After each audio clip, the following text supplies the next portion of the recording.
Well, good afternoon, and welcome to part 6 of our 6-part presentation looking at the United States Constitution. And we were talking from the framework of last week, going into more of the 19th century and continuing on into the 20th century. Specifically here, looking at constitutional amendments as to how they pertained, in essence, to the nation as a whole and the impact that it would invariably have. Well, we had referenced, the reason I'm starting with this, we talked about it at the conclusion last time, but the reason we're starting with it is because present-day history, I should say, or current events, yesterday as the Supreme Court was looking primarily not so much at the 13th Amendment in the aftermath of the American Civil War in 1865, which abolished the institution of slavery, not the 14th, I should say rather it was the 14th Amendment, which also then ties in essence, to not just equal protection, but also birthright citizenship. So the issue here, and it's made abundantly clear in the American Constitution, that what you have, in essence, is if you are born in this country, you are a citizen of this country. Now, at the time this was written, by the same end, the population of the United States was still relatively small, at least by comparison to European standards. And in this situation, you have a case that certainly it was meant, no doubt about this, for slaves who are now effectively citizens, they're effectively free. You abolish slavery, you have this equal protection amendment. If you're born in this nation, you are a citizen. But it is also crystal clear that this is going to pertain here to future generations of a nation. In this immigrant nation, which is what we are for immigrant people, unless we're Native American. They represent Native Americans just under 1% of the population in this nation, but in this situation, they are the only true Americans. All of us or our ancestors were transported, whether willing or unwilling, from some other place on the globe. Well, in this situation, it's crystal clear. Followed up here by the 15th Amendment, the right to vote to all males, because the concern here on the part of the Republicans in particular, who are in control of the United States House of Representatives as well as the Senate, the issue that they have here is one that across the southern states, southern whites are going to keep blacks from the polling booth. They're going to treat them here, they're not going to give them equal protection as citizens, even though they are. They're born in this country, therefore they're citizens. By the same end, slavery is abolished, crystal clear. It's a federal crime from this time onwards to, in fact, even to formally attempt to enslave someone. I mean, it's a bit of a long shot in that regard, but nevertheless, that's the issue. So you have here in this 14th Amendment, the vote was cast yesterday, and for constitutional historians, they were surprised that the vote was 6-3, because this clearly should have been something 9-0. It shouldn't even have been 6-3. Well, birthright citizenship here is officially a thing. It's part of the Constitution, 14th Amendment of the Constitution, and in that regard here you have this continuation. There's also a movement on the part of the United States at this time, is that they were looking for citizenry. They were looking here for newcomers to this nation, as many as possible, because quite frankly, the United States, as we may well remember, in 1800 had a population of 5 million people. It's very, very small here, certainly by European standards, but even by global perspectives, especially considering how much land, in essence, the nation officially occupied, especially in the aftermath of the Louisiana Purchase of 1803. So you have this transition, you have this transformation going on, but here over the course of the first half of the 19th century, the federal government was looking to get more and more people in this nation, if at all possible. The population would grow. It would grow. It would, in fact, here formally expand. But by the same end, it would be slower than what was anticipated. So you have here the issue, as I referenced last week, is due to the fact that it seemed for outsiders that civil war in this nation was inevitable. And the last thing you wanted here, if you were considering emigrating from Europe to the United States, the last thing you wanted was to be drafted in the Army. Whether you settled in the South, it would be the Confederacy, or you settled in the North, it would be the Union Army. This was not of a concern to you. Your concern here is in search of a better life. You don't want to end up in a war. So in this case, the movement here of new immigrants, these old immigrant class, which comes over from 1820 up until about 1850, you've got here well over 10 million new Americans rolling in, and the population of the United States is going to grow, no doubt about that. But by the same end, they were staying back, staying on the fringe, so to speak, and staying on the fringe because of the issue of the American Civil War. Once the war ends in 1865, once the war here, in fact, effectively ends in 1865, now, once again, the federal government is going to look. It is going to look towards significantly increasing here the population of this nation. Well, what happens, we had referenced the Reconstruction of the United States and got into what would be, in essence, the failure of Reconstruction. We talked about the conclusion of our presentation last time that you have, in essence, a disputed election. Disputed election in 1876. Ulysses S. Grant here, his concern, his obsession, quite frankly, was with the historic South. The South ceases to exist in 1865, at least temporarily. It'll be divided into 5 military districts. It'll be occupied, in essence, here by soldiers from the Union Army, the Federal Army, now the United States Army, back again once officially. And the issue was to keep an upper hand on things. Well, it didn't work. It didn't work. Why didn't it work? It didn't work simply because you didn't have enough soldiers. You didn't have enough soldiers. So you have these white supremacist organizations rising, as we referenced last week as well.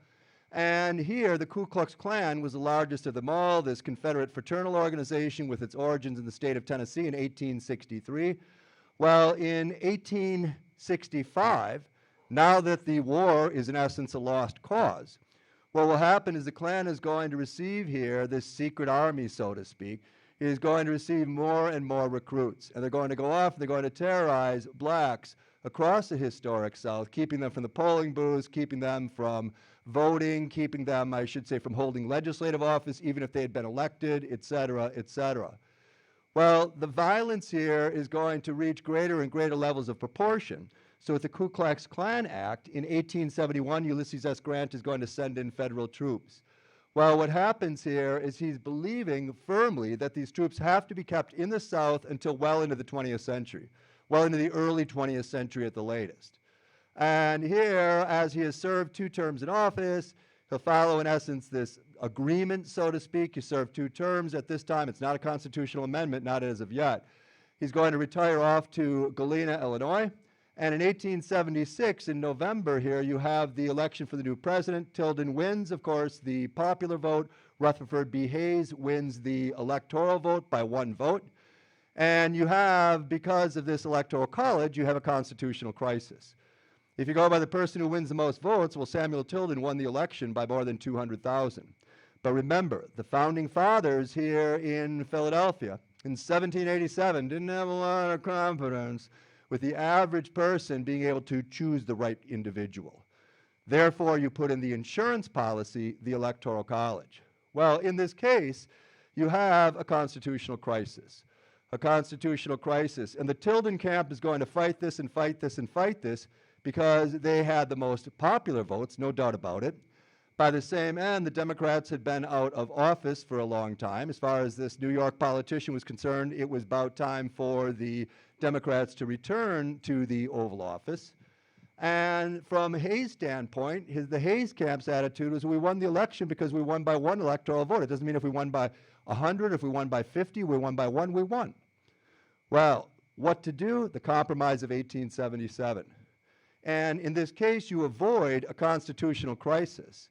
But at the end of the day here, the election is going to be awarded to Rutherford B. Hayes. And on the premise here for the Democrats, who are very prominent across the historic South, prominent across here the historic South, for the Democrats, what they are going to get in return is all of these federal forces that had been with the Ku Klux Klan Act. You tripled, then you quintupled the amount of federal forces here, which is going to push these white supremacist organizations here underground, quite frankly, domestic terrorists, to use a present-day example or present-day phrase. It forces them here to, in essence, back off. Well, now, these federal troops, In 1877, with this compromise, Hayes, the Republican's the new president.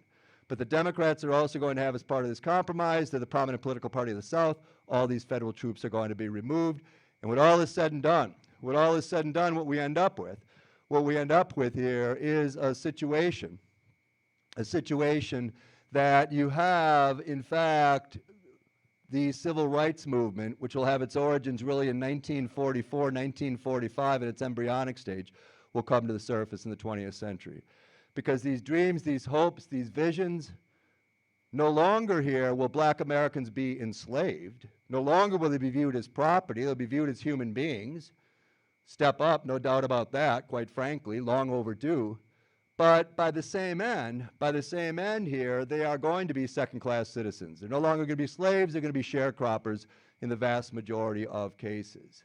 Well, for the U.S. nation here, it is going to grow quite dramatically over the course of the 19th century. And we stress the fact that by the time we get to 1880, we have a total of 76 million residents. 76 million residents here in this nation. Now, it was a natural growth. The old immigrants here are going to join those who could trace their ancestry to colonial America. And here, what we end up with, or what we see, is a nation that is fairly large in terms of population. Certainly here, in the aftermath of the American Civil War, the nation is going to modernize, it's going to industrialize.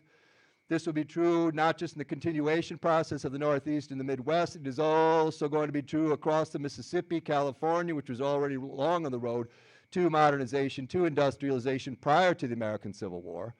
Well, that is only going to intensify, and added to this, of course, will be the historic South in this transition, this transformation.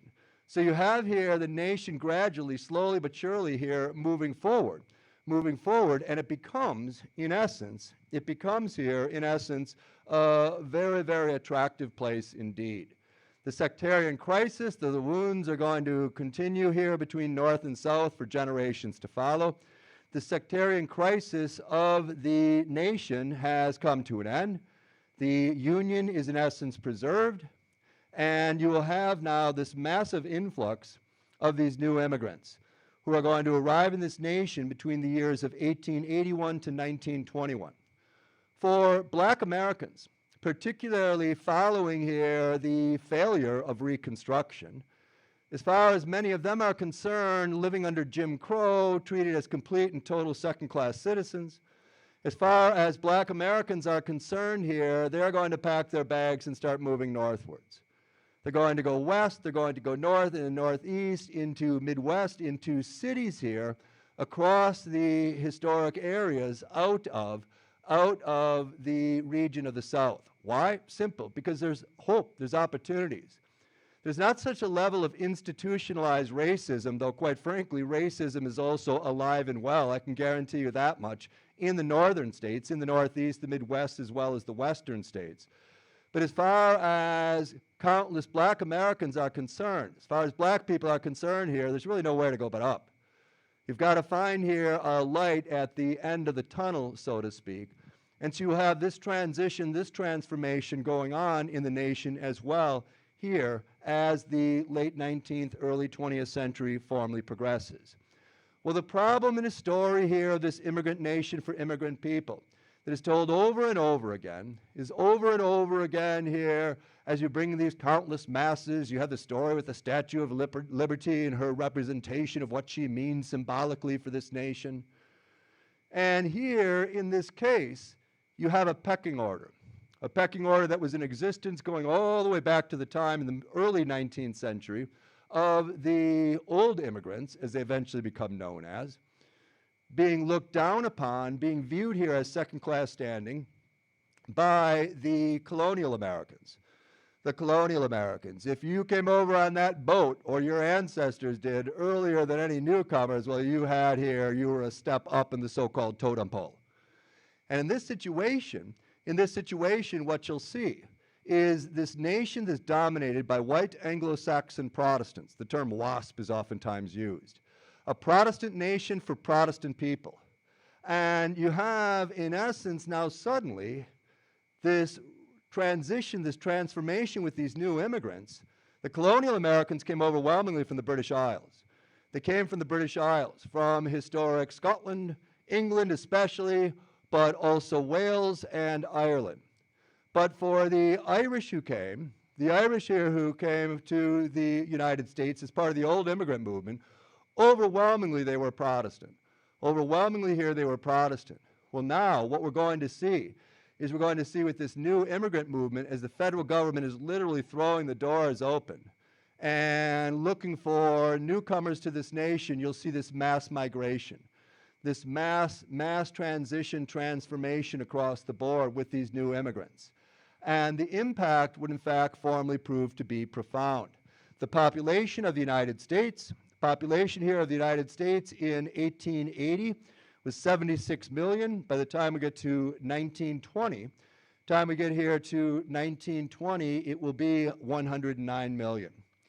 And we talked in earlier presentations at Milwaukee Catholic over the years in terms of the overall impact or overall effect that this would formally have.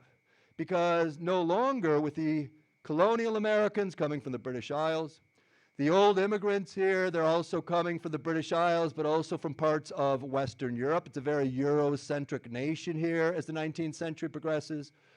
What we end up with when all is said and done is we see this transition, this transformation now of people from all different parts of the globe. 70% of them here are coming from Europe. But the majority of those 70% of European immigrants, the majority of them, where they are coming from is Eastern Europe. They're coming from Eastern Europe.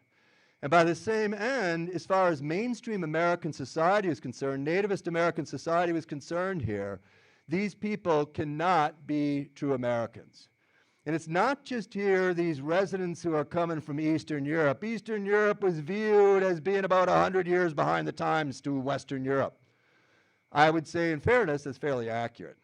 I would say that was true in 1890. I would say it is also true in 2026. So you have here East European nations are trying to catch up more to West European nations like Germany, like France, like Britain, etc., Italy. Proved to be here a monumental challenge.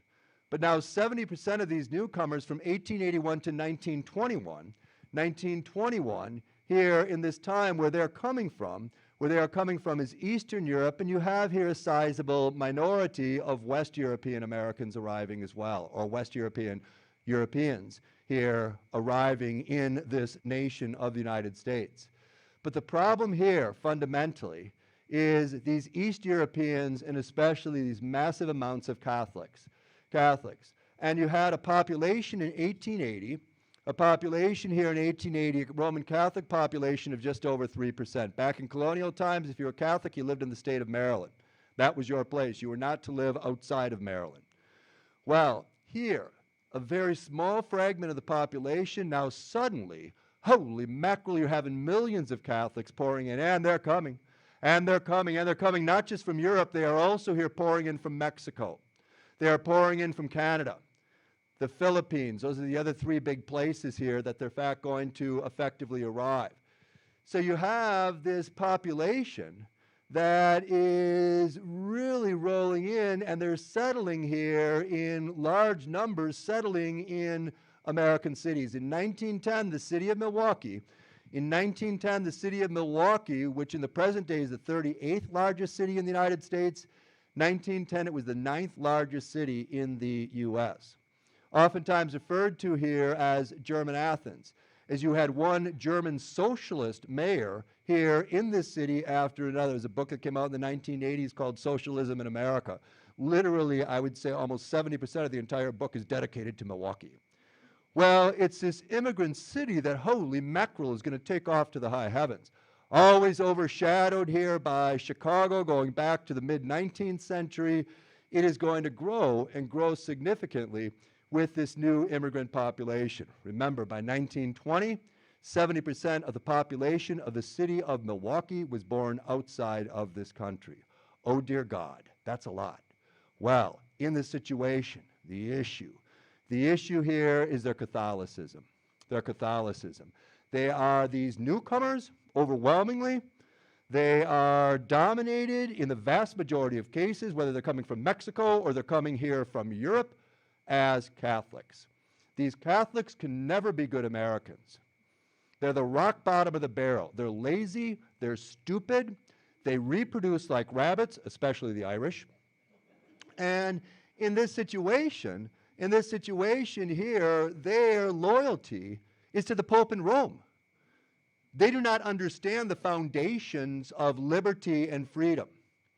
And in fact, what they're going to be doing here is they're going to be dominating the prison rolls across this great land of ours, and they are going to destroy our nation from within.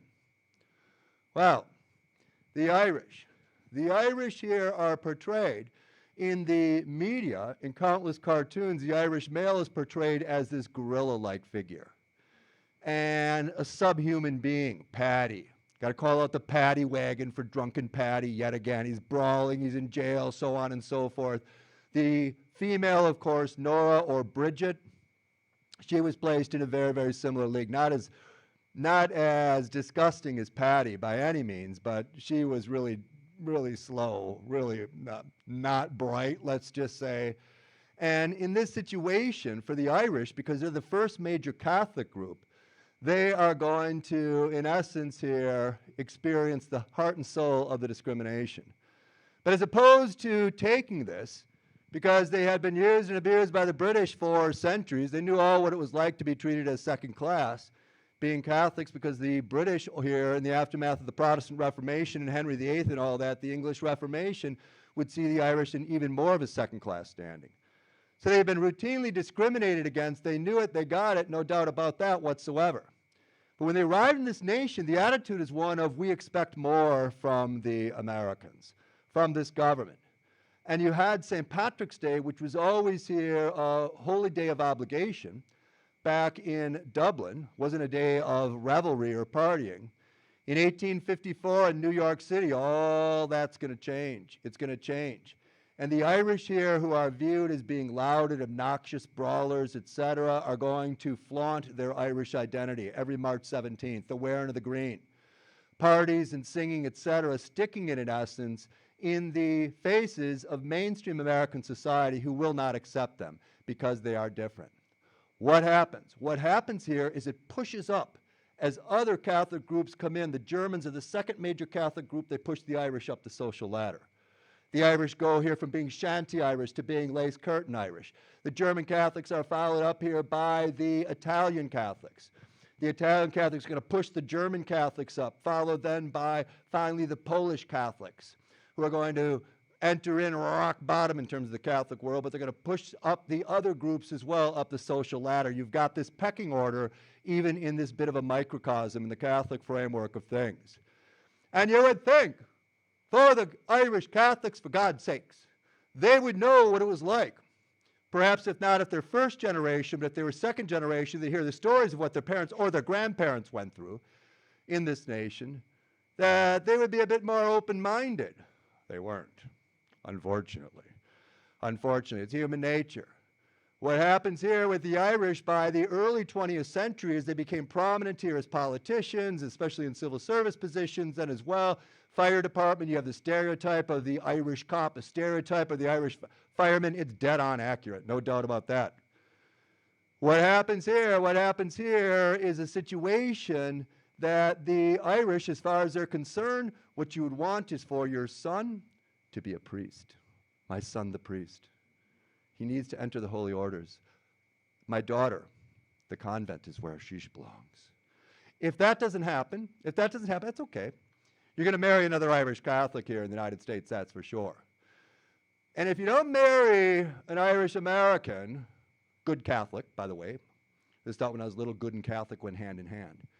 You have to marry here, you could marry a German Catholic. It's a bit of a stretch, but they're clean. What that meant, I'm not exactly sure, but that was always the phrase that was used. The Germans are clean, and clean is a good thing. But stay away from the Italian Catholics and the Polish Catholics. They are way below us. Way below us. So you have here a bit of a pecking order in a microcosm here in ethnic America. Nevertheless, by 1920, the Catholics make up 23% of the U.S. population. There's too many of them. There's safety in numbers.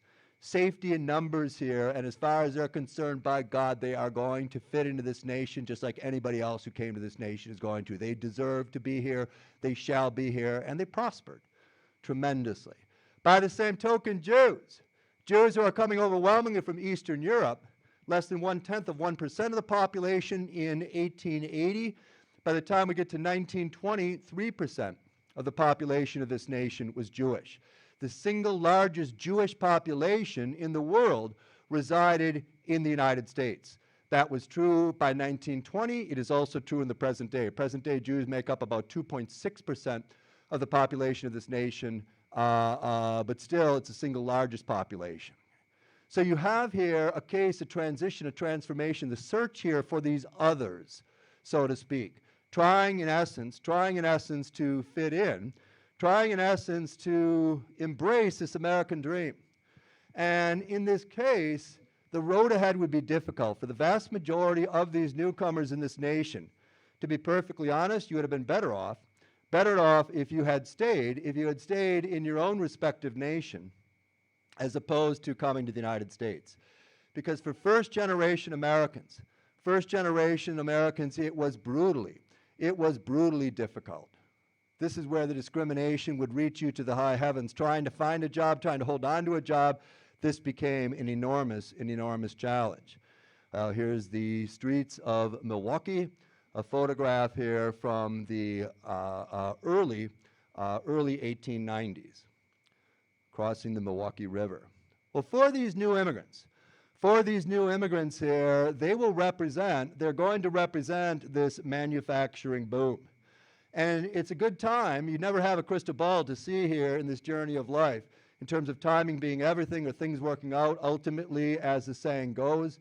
Well, what you have here for the nation, now in the late 19th century, there are countless job opportunities, and the United States, from 1878 to 1898, the GNP, or gross national product, of this nation is going to increase 35%.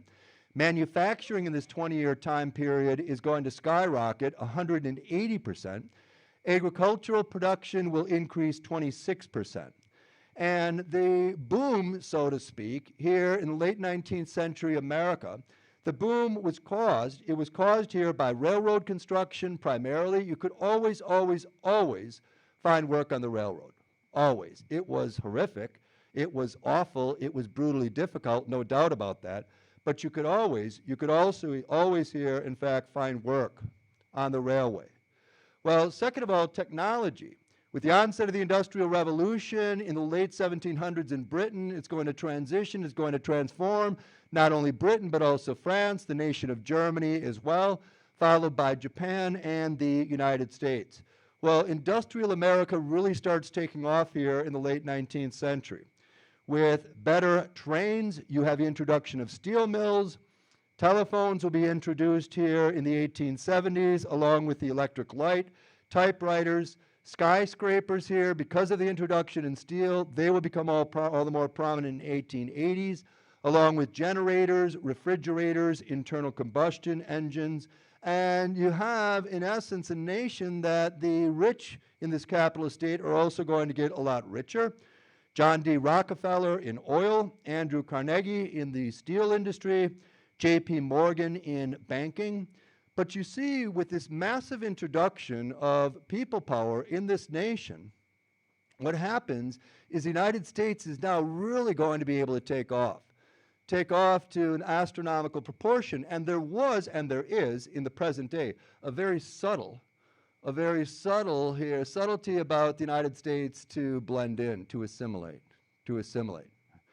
And you have all of these new groups. It may take a generation, sometimes 2 generations, but you have here more and more of this distinct American identity. And for all intents and purposes, at the dawn of the 20th century, the Constitution here is remaining, in essence, this living, breathing document, but it has very, very few amendments that had been effectively added.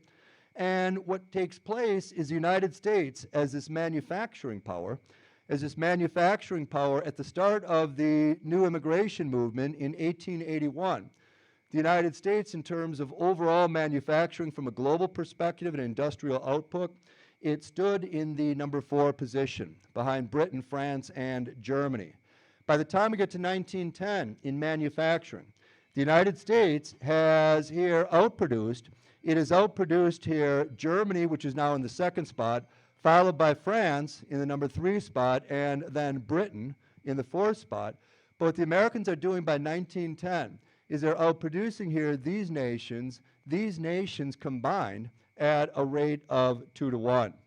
Now the U.S. century, the American century, really doesn't begin until 1915, officially, but you have here this transition, you have indeed this transformation. Well, what happens? What happens is you still have this tension between the nativist population, especially here if they had been born in this country or if they could trace their ancestry back all the way to colonial times, you were even more important then. But by the same end, the old immigrants are also going to end up, the old immigrant movement really wraps up by 1850. There's bits and pieces, traces that go on till the 1880s before we end up with the new immigrants. What you have here with these old immigrants from Britain and Ireland, Scandinavia, Central European nations, they are viewed, they are accepted, capable of assimilation. The new immigrants, as I've referenced before, as far as mainstream American society is concerned, absolutely not. Absolutely not. They are incapable of assimilation. Their loyalties are elsewhere, especially for Catholics and Jews. No doubt about this. They are going to destroy our Protestant nation for Protestant people. This is what we're going to get when all is said and done. It's not a question of if, it's a question of when. They represent here this criminal element. By the time we get into the early 20th century, here as the nation progresses, moves on, what you have is this division, a division between traditional America and modern America. And as far as traditional America was concerned, it was dominated. It was dominated overwhelmingly by colonial Americans as well as descendants here of the old immigrant class.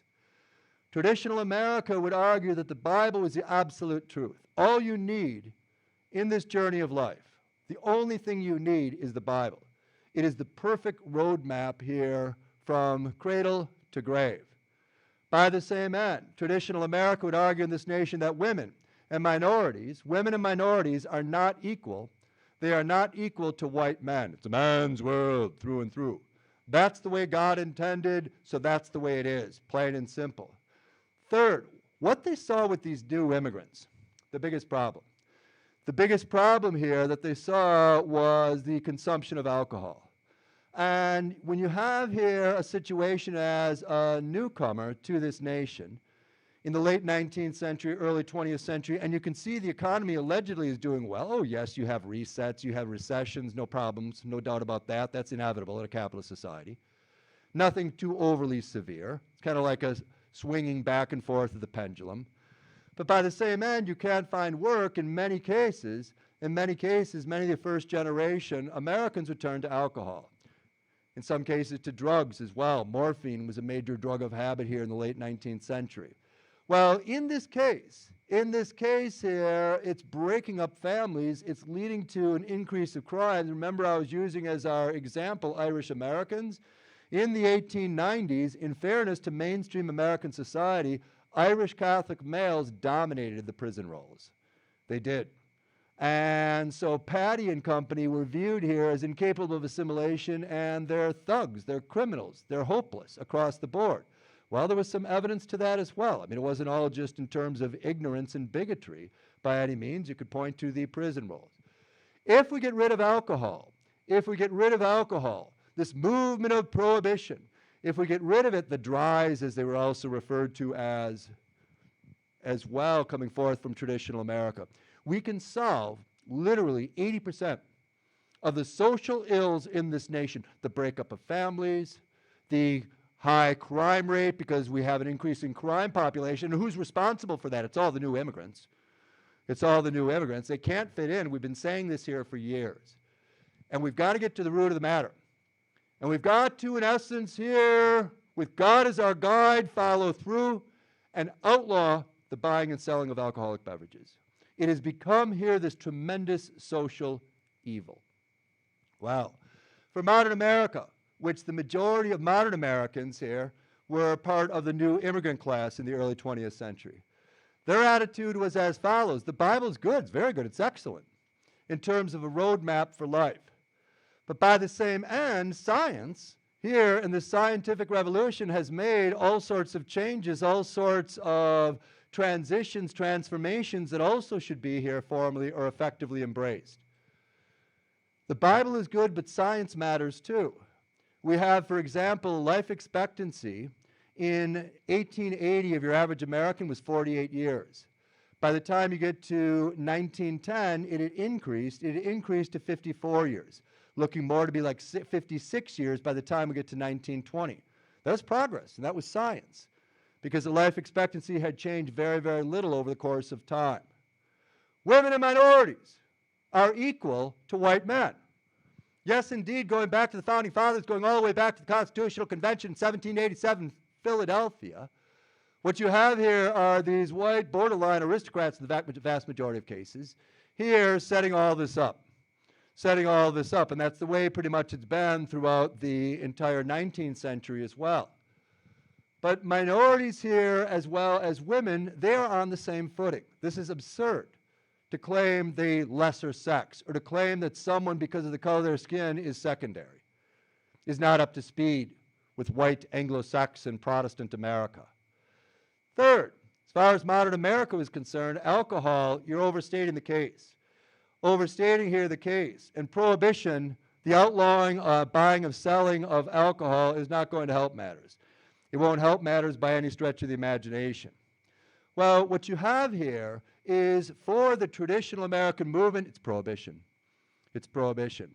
Now, the dries, as they're known as, coming forth from traditional America, they're not looking here to outlaw alcohol consumption. If you've got a wine cellar here in the 1920s in your basement in Racine, that's perfectly acceptable. But you can't take that wine out and sell it, and you can't go and purchase wine. So in this situation, the attitude is one of, we're going to outlaw the buying and selling of it. We've got to get to the root of this problem, straighten this out once and for all. It's a noble experiment. God wills it. Well, as far here as modern America was concerned, of course they oppose prohibition, if it's going to come into action or not. They weren't entirely sure. But as far here as modern America was concerned, the focal point here became one right out of the gate of the rights for women to vote. Women should have the right to vote here in this country. All adult males, once they reach 21, have the right to vote in this country.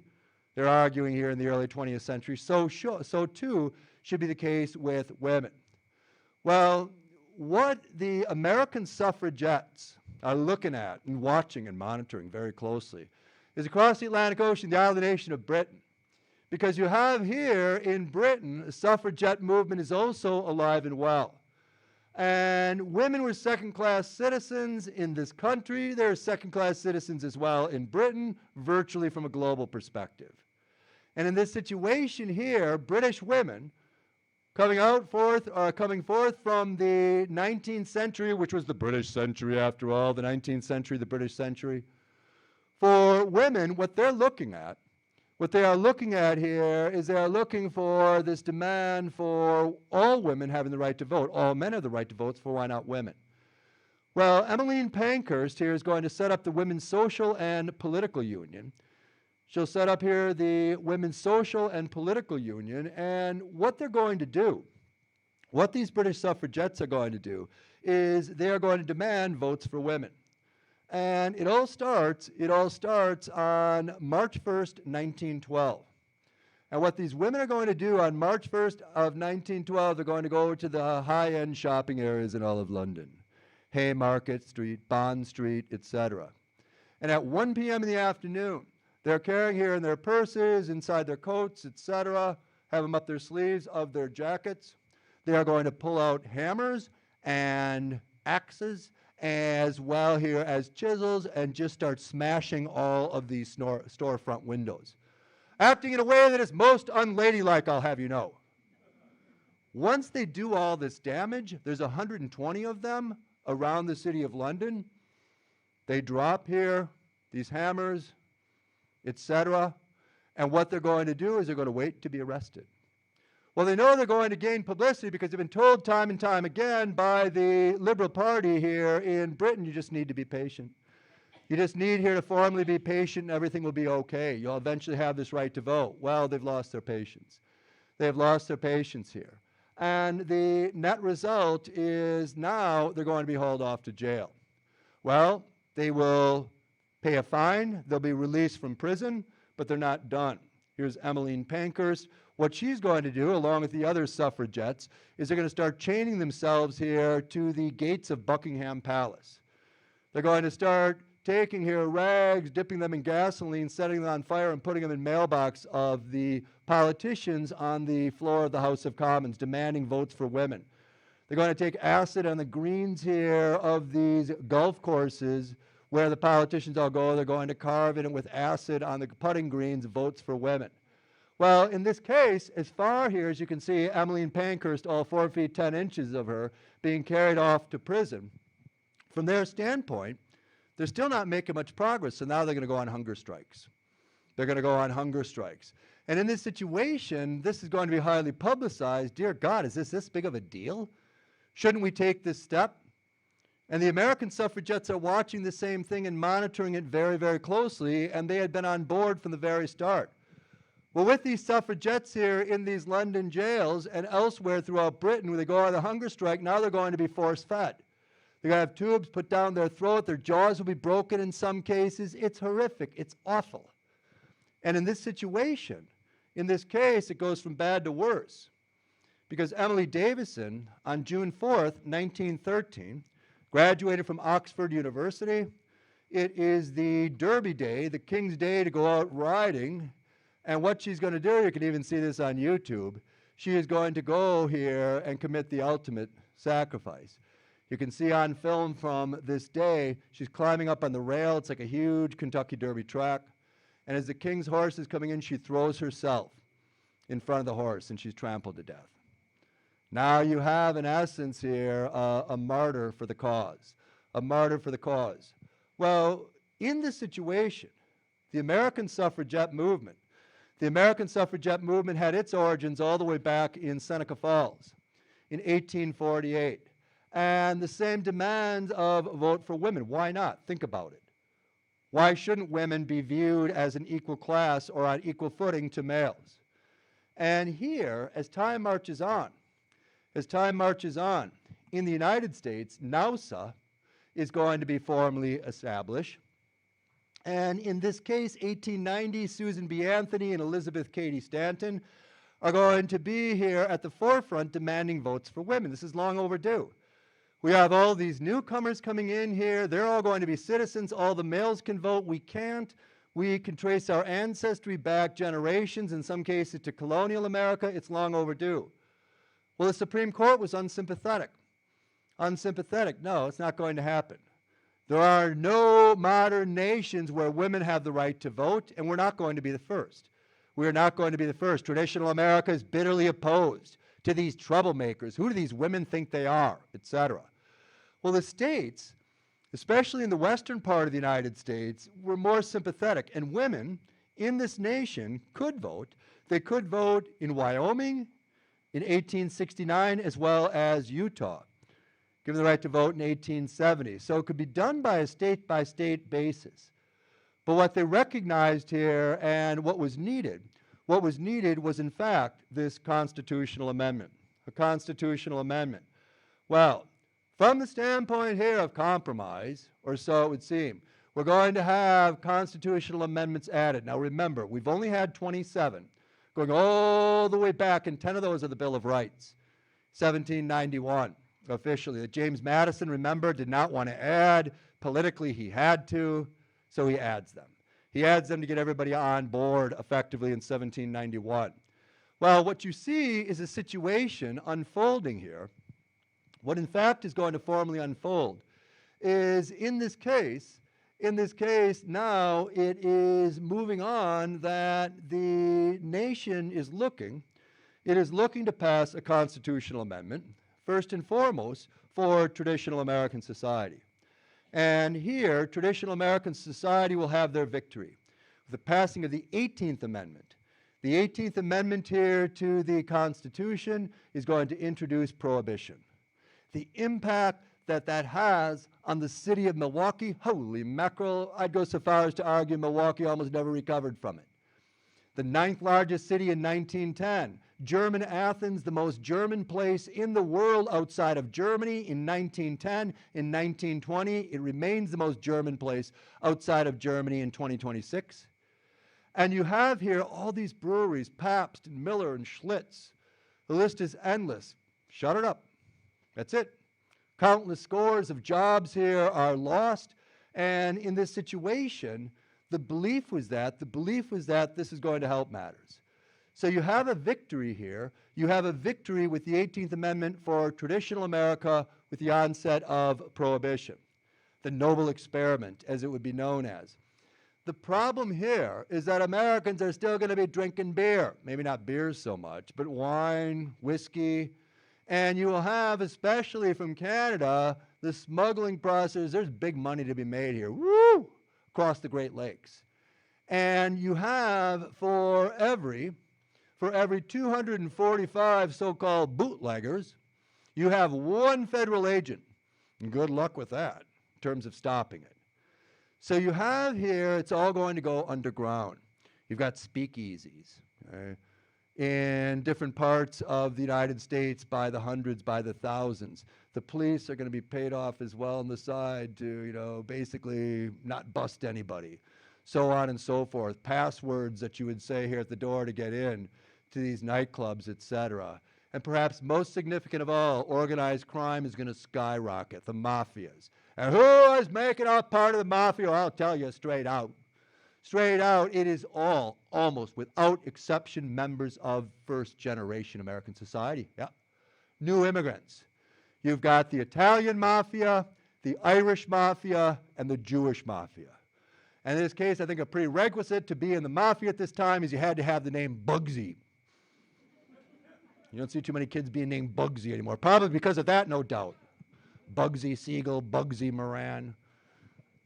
At any rate, what happens here with the mafia is they're going to go into this illegal activity of trying to slip through the cracks of Prohibition. Al Capone, perhaps the best known of all the so-called gangsters here. John Dillinger in this time period as well, heading into the 1930s. So here, this noble experiment, what it's going to do is it's going to end up creating here more crime, now organized crime. Not being critical of traditional America at all. I would argue their heart was in the right place. But for all intents and purposes, it's a very large nation at this stage with a population approaching 123 million people. So here, as time moves on, it'll be a greater and greater challenge. Well, you have a victory for traditional America, you've got a victory for modern America. The Americans and their ability to compromise. Bringing everybody together. We don't agree politically, but there's always that middle ground that we hold sacred that we need to come together on. And in this situation, as a follow-up, you're going to have another constitutional amendment. Remember, they're very, very rare. They're very rare. And here, women in this nation, the 19th Amendment will be granted the right to vote. Constitutional amendment is needed 1 year after Prohibition. You have the women being granted the right to vote at the age of 21. When this happens here across the Atlantic Ocean, British women had been given the right to vote here in 1920. In 1920 as well, they'd been given here the right to vote a few months before. The American women had been given the right to vote, but they could not vote until they were 30, despite the fact that British males could vote at 21. So it's still an issue of the modern nations here, who had the right to vote first. Well, if you're talking the right to vote, British women. If you're talking at 21, here, the American women. But as soon as the British women found out the American women could vote at 21, they protested and they were granted a short time later the right to vote at 21 as well. So these two constitutional amendments here would be added as a side note to Prohibition. Prohibition is going to be the only amendment that also is only going to come into existence. The 18th Amendment, as we stressed here to the Constitution, it will also here effectively be the only constitutional amendment that is also having a constitutional amendment to, in fact, be repealed. which is the 21st Amendment. Prohibition, by 1933, the noble experiment failed. And during Franklin Roosevelt's presidency here, you will have a new constitutional amendment effectively repealing prohibition. For this nation here, when you get into World War I, what it does is it unifies the country in a very, very significant fashion. And at the start of the war, the United States proclaims here its strict neutrality, but it's very, very pro-Allied, very favorable here to the British and to the French and to the Russians. But you also have in American society, especially coming forth from the new immigrant class, if you're a German American or you're an Austrian American, first generation, second generation, you've got brothers, sisters, perhaps even parents back in the old world. And you are cheering here for the Central Powers, for Germany and the Austro-Hungarian Empire, etc., against the big allies at this time, Britain, France, and Russia. By the same token, if you're an Irish American, you hate the British with an absolute passion. Eamon de Valera, eventual Taoiseach of Ireland, said regarding Irish Americans, my concern is they hate Britain more than they love Ireland. I would say that was pretty dead-on accurate. Because as long as Ireland was controlled by the British, the Irish always felt here a place that they didn't even have their own country. They were dominated there, and then until that happened, that Ireland was effectively independent, they would not be able to throw off this yoke of second-class standing. Well, in this situation, the Irish Americans, they're going to be cheering for the Germans too, because they hate the British. Jewish Americans, they're going to be cheering for, certainly not cheering for the Russians, they're going to be cheering for the Central Powers as well. Because they hate the Russians, because of the pogroms here and the assaults and the tens of thousands of lives that were lost here wave after wave of the 1880s and 1890s, which brought countless millions of them to this nation, to this new land. Well, in this case, what happens is eventually, once the United States gets involved, April 6, 1917, nearly 3 years into this war, a war that would take the lives of 15 million people, you have here, in essence, this rallying around the flag. You have here this coming together, coming together. If you're a German American living in Milwaukee or wherever, you put that down under wraps. Okay? Because sauerkraut became called Liberty cabbage in this nation. Frankfurters were hot dogs. Okay? I mean, none of that. Okay? A very, very strong anti-German sentiment because of the war here and because of Germany being the centerpiece for the Central Powers in a war that took so many lives. An entire generation of young men lost predominantly on the Western Front. Well, in this time period, for the Americans, the United States is going to emerge as the world's predominant power exclusively, 1915, even though it does not get itself involved in this First World War until April 6, 1917. And even though it is not fully mobilized with these other orange nations, as we see on our slide, until May of 1918, 6 months before the war effectively ends. 58,000 Americans died here in World War I. You had 63,000 more American soldiers dying in World War I due to the Spanish flu epidemic, 1918, 1919. Took more lives of American soldiers, the flu epidemic, than was the case here with the battling here on the Western Front in northern France and Belgium in the backdrop of the First World War. You have here a nation. You have a nation here that is brought together for the most part during this war. And a nation that starts the domination of the 20th century the exact year 1915, as the U.S. is now outproducing Britain, France, and Germany combined by a rate of more than 3 to 1 in 1915 alone. The immigrant nation had done fairly well. Well, as time, in fact, here formally moves on, as time moves on, you have these changes that were instituted in the aftermath of World War I. We represented, or I should say we reference here the struggle between traditional and modern America. We reference as well Prohibition, this 18th Amendment, which eventually would be overturned with another amendment in 1933. Women's suffrage here would also be effectively passed. The 19th Amendment in 1920. The Ku Klux Klan here is going to represent this anti-nativist surge. This should be a white nation for white people, especially Protestants. Catholics, Jews, you have no right to be here.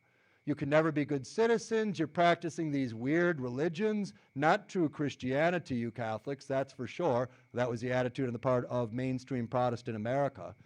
And the Ku Klux Klan is going to be not only anti-immigrant and anti-black, as had been the case for generations, it will add here to its list Catholics and Jews. All these people here who are viewed as the outside, viewed here formally on the fringe. As time marches on, the Great Migration continues, but there's also here, despite the economic progress, there's also a good deal of pressure to close the border, to effectively seal the borders. And you have traditional America, as it's recognizing in the early 1920s that prohibition's probably not going to succeed. It might. It's still given a grade of an incomplete at this time. But they're finding a way that we've got too many people here. We've got 109 million people. There's soon going to be 123 million people by the early 1920s. And with support here, one of the largest supporters of all is the Ku Klux Klan, which reaches its absolute apex in membership by 1921. Wisconsin had countless Klan chapters here in 1921, the single largest Klan chapter in the entire United States, Indiana. The Immigration Act of 1921 is effectively passed. And with this Immigration Act, immigration is going to be significantly curtailed. It will be dropped here more than 60%. Followed up in 1924 by the Johnson-Reed Immigration Act. The Johnson-Reed Immigration Act here, the Johnson-Reed Immigration Act is virtually going to reduce newcomers to this nation to a mere trickle. The new immigrant movement officially ends, you could say, in 1921. By 1924 here, 95% of newcomers will be sealed. There's going to be small quotas from select nations. And once those quotas are filled every year, that's it. The nativist response was very strong indeed. I'm not saying that was right. I'm not saying it's wrong. Basically here talking as to what happens. Well, as the century progresses, the United States will pass, it's going to pass here a number of other constitutional amendments. A lot of this compared to like prohibition and women's suffrage, a lot of this is more tweaking, fine-tuning, etc. It is very, very difficult to pass an amendment. Now, if I am a congressman in the present day or even a U.S. senator, what I would do is to get myself here on television perhaps, is propose a new amendment because it would make me look like a big deal. Well, there's almost no way in hell I'm going to succeed, so I could just be wasting my time and I might not even be acknowledged for what I'm doing. It is very, very difficult, and this is what the Founding Fathers also wanted. It's a flexible living document, this oldest constitution in all of world history, up to and including the present day. A flexible document, but it's also tough here to have changes. Well, the 17th, here's what I mean by a little bit of tweaking. The 17th constitutional amendment involved the direct election of senators. It's passed in 1913. Because remember, going all the way back to 1787 in Philadelphia, what they have here is going to be the state legislatures who are appointing U.S. senators. They're not going to be directly elected. Well, it's a bit elitist, putting it mildly. So now what you're going to have is of 1913, constitutional amendment is going to be added. American senators here, you got 2 each state. We know that going back to the compromise, the Virginia plan here, heading back to James Madison, the father of the Constitution, 1787. You're going to have these senators directly elected. You're still going to run, just like the Constitution said. Once every 6 years, you'll have a senatorial election. Unlike the House of Representatives where you're up for every 2 years, 2 years, 2 years, 2 years. But in this case here, it's going to be elected just like the members of the House would be elected. 1933, the inaugural date's going to be changed. May seem bizarre, but it's etched here in stone that the inaugural date is going to take place. It is going to take place here in early March. And the presidential election is going to be held here on the first Tuesday in November. So in this sense, if you're the president-elect and you're elected here at the very start of November, you're not going to be able to do anything until March when you're inaugurated. So it's way too much time, and especially here for the lame duck president who's there, if he has hostility, especially if he ran against you in the election and lost, well, he could make things a little bit more difficult. So you change here the inaugural date. You're going to change it from March. Franklin Roosevelt was the last American president formally inaugurated in March, his first term in office. You're going to change that from March here, push it back into January, which it is in the present day. 21st, the repeal of Prohibition, 1933, I referenced that. 22nd Amendment to the Constitution, 1951. The Republicans were livid, absolutely livid, and I can guarantee you if the roles reversed, the Democrats would have had the same attitude. Franklin Roosevelt's elected president, 1932, 1936. Washington began the trend. You serve 2 terms as president, a 4-year term. If you want to run for a second 4-year term, that's great. Run for a second 4-year term, you're elected, you're done. Why? Officially? No. There's nothing in the Constitution that said at this time that you could only serve here 2 terms. Well, Franklin Roosevelt serves his first term, his second term. His second term's wrapping up in 1940. And there is no way on God's green earth he would have run for a 3rd term in office. But World War II is on.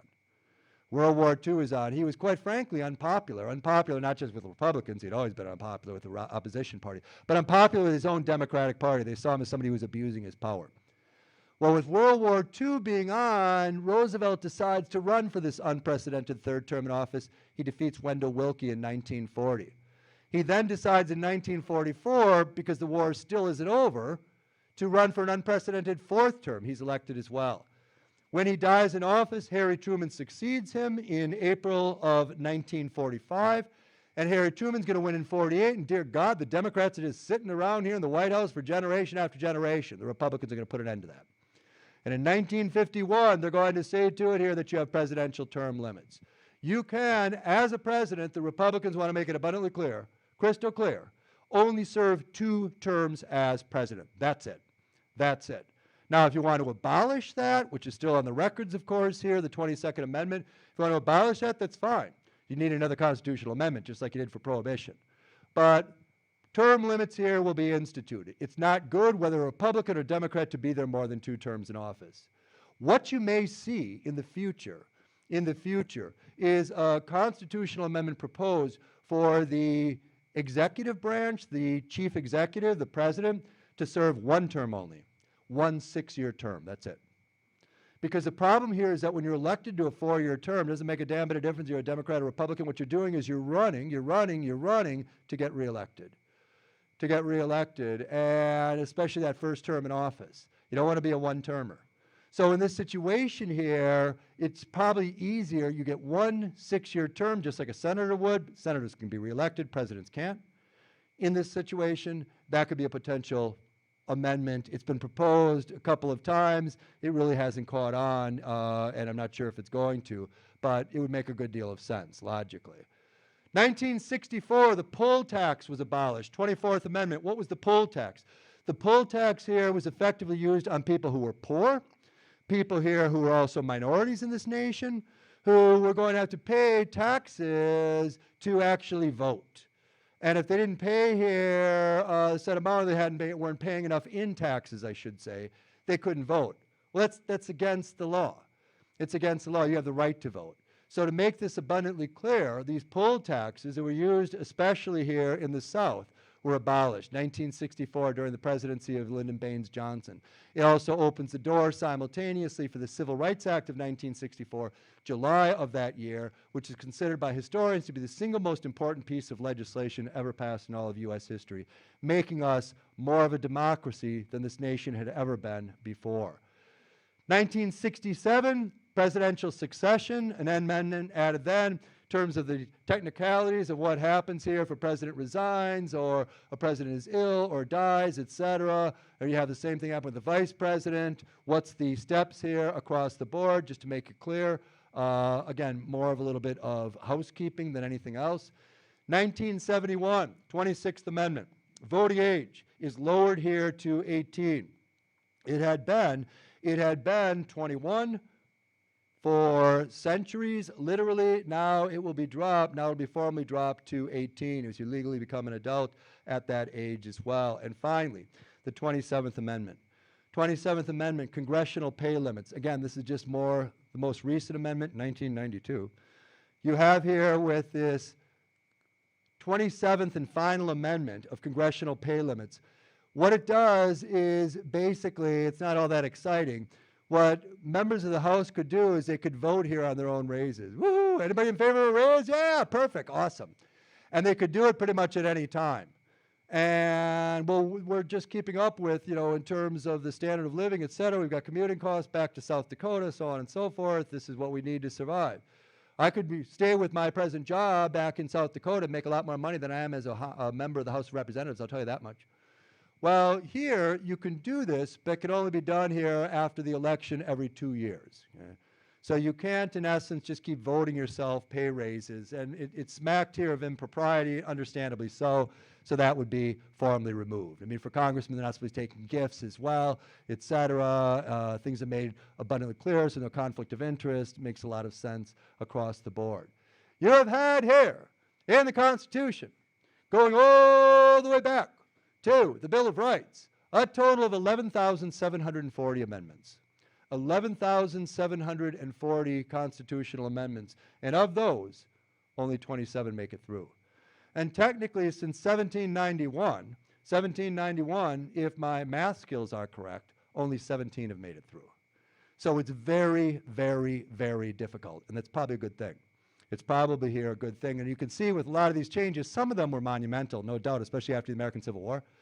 By the same end here, a lot of these, it's more like just housekeeping and making things crystal clear that were left a bit vague by the Founding Fathers.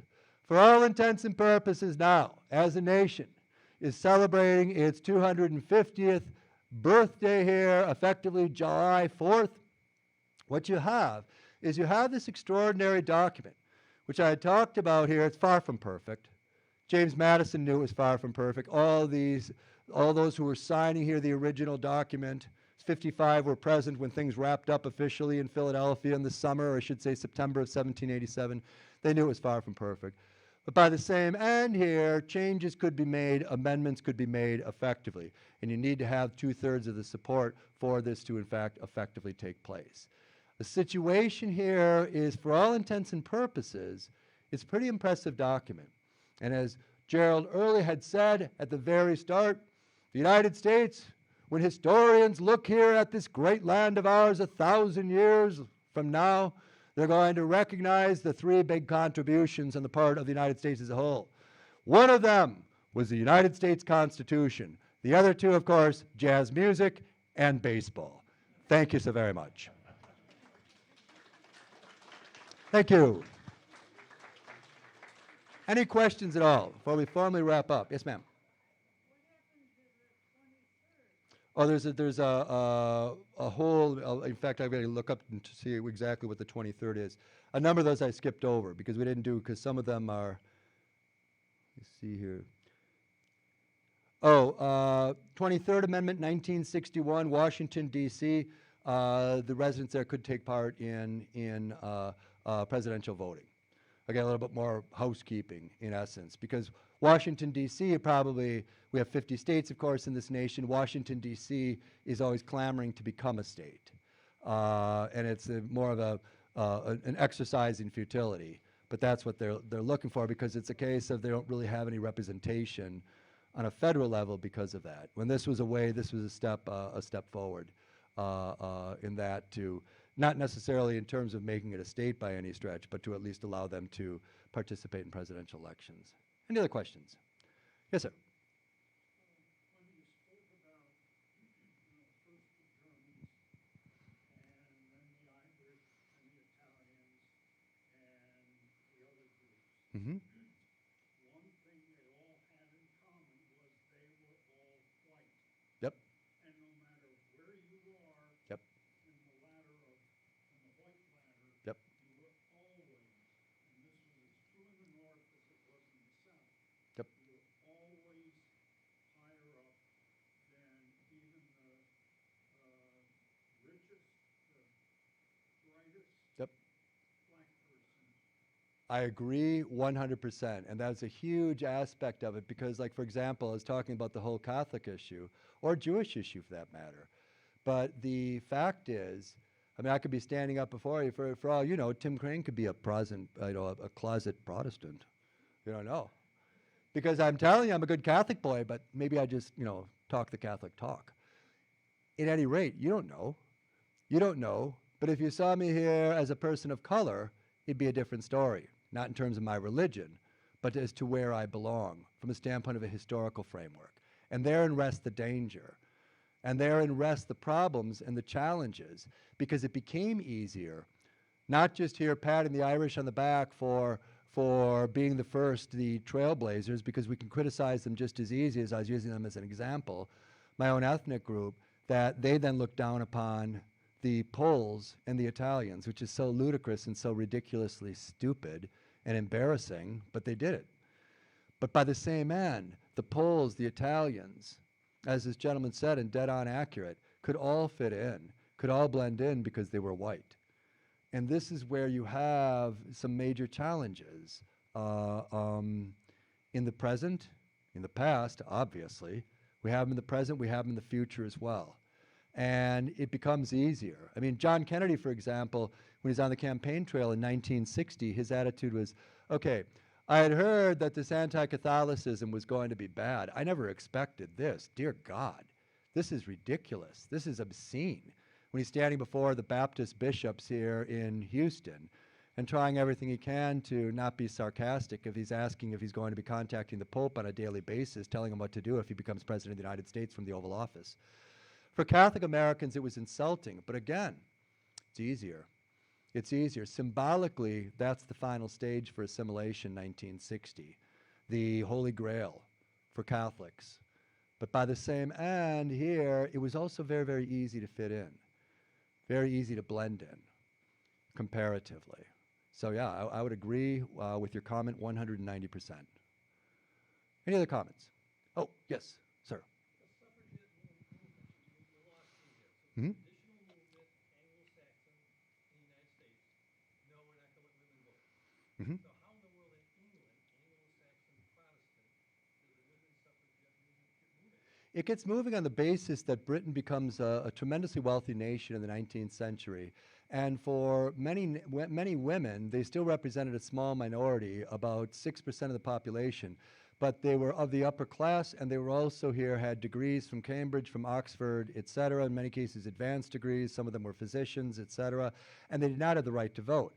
And yet here, all adult males here, as the enfranchisement is going to continue over the course of the 19th century, becoming all the more inclusive for males, to the stage that everybody who's an adult male at 21 could vote. This was utterly absurd.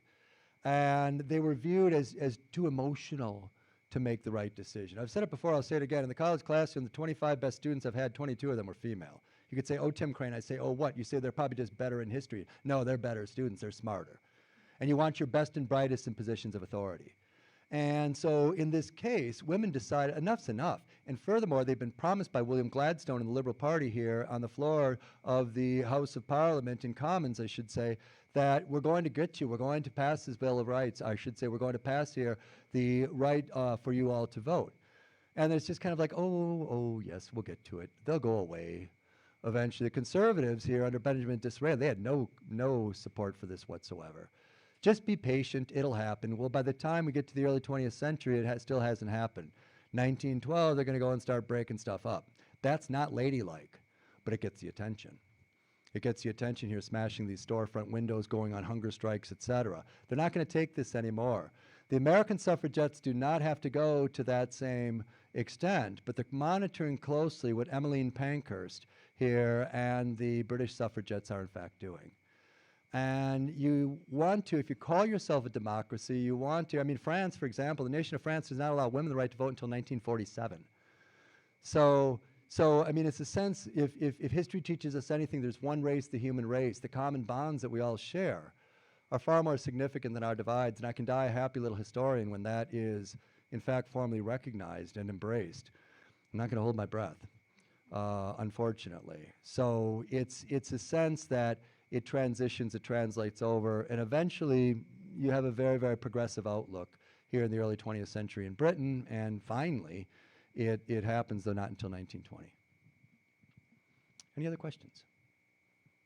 Oh, yes, sir. Is there any future for challenging Second Amendment. What is the Second Amendment? Off the top of my head, I don't know. I don't remember. Second Amendment. I thought is that the Second Amendment? Right to bear arms? Okay, as part of militias. Okay. I would say that for the Second Amendment, probably not. I would say that it was, or at least not in our lifetime. I would say that from the basis here is the Bill of Rights, which James Madison added. The reason for it, and of course, some of these things are a bit lost. 1791 is obviously significantly different than 2026. The founding fathers aren't visionaries. I mean, the vast majority of them, remember, want nothing to do in terms of talking about the elephant in the room, and the elephant in the room is the institution of slavery because the majority of them are slave owners. You have people like Gouverneur Morris from Pennsylvania, who is an absolute opponent of slavery, brings this up in as many speeches times and time again. Nothing's going to happen to it. There's nothing they can do ultimately.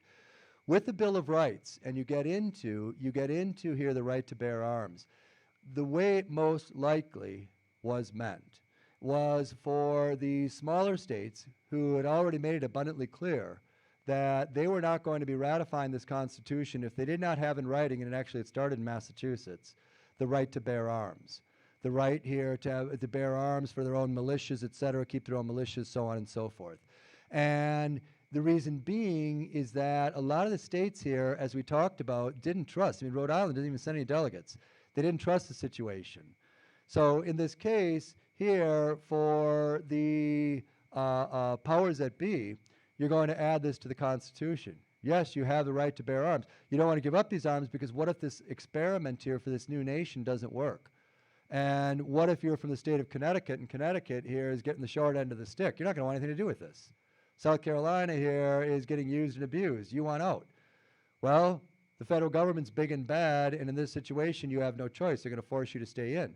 You're not going to be able to struggle against this, at least not in terms of any sort of arming the state of South Carolina, if you do not have this right. And that could easily be swept aside. So it's meant generally here in the late 1700s, this right to bear arms for the individual states to make it more palatable. Remember, you have James Madison. He didn't want to add any of these 10 amendments.